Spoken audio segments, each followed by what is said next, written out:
पवन रेखा एक दिन बगीचे में घूम रही थी,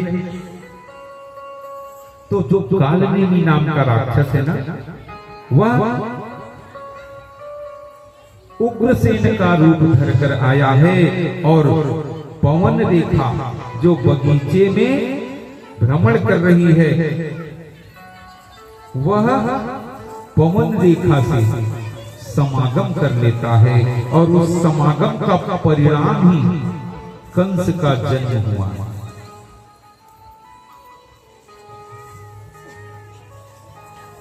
कालनेमी राक्षस उग्रसेन का रूप धारण करता है, अर्थात कालनेमी का पुत्र ही कंस हुआ। अब महाराज बाद में पवन रेखा को पता चलता है कि यह उग्रसेन नहीं है, यह तो राक्षस कालनेमी है। इस कारण उसने क्या किया कि उस होने वाले बच्चे को कुसा में लपेट करके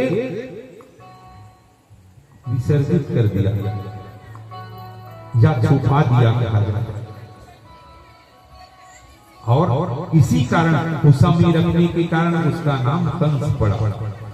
और एक कंस का उच्चारण यह भी कर सकते हैं कि दूसरे के अंश को कंस कहता है, तो इस प्रकार से उसका नाम कंस पड़ा। और जब समय आया ना महाराज, तो नारद जी महाराज पहुंचे हैं और नारद जी ने कंस को बता दिया है, अरे तुम यहां वहां क्यों घूम रहे हो?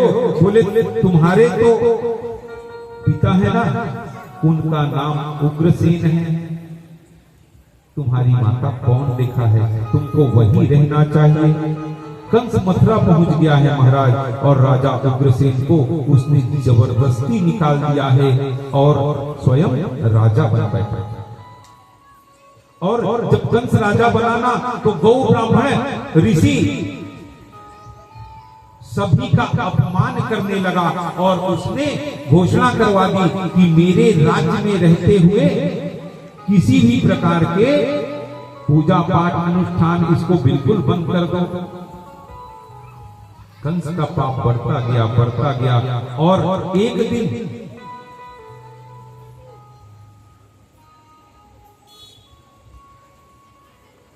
कंस की जो चाचा है ना, उसकी पुत्री का नाम देवकी है।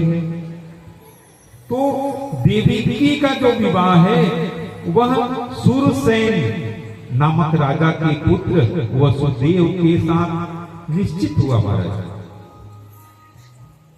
जब निश्चित हुआ ना, तब कंस वहां का राजा था। कंस सोचने लगा कि मैंने बहुत अत्याचार किया है, हो सकता है आने वाले समय में मेरी जो ये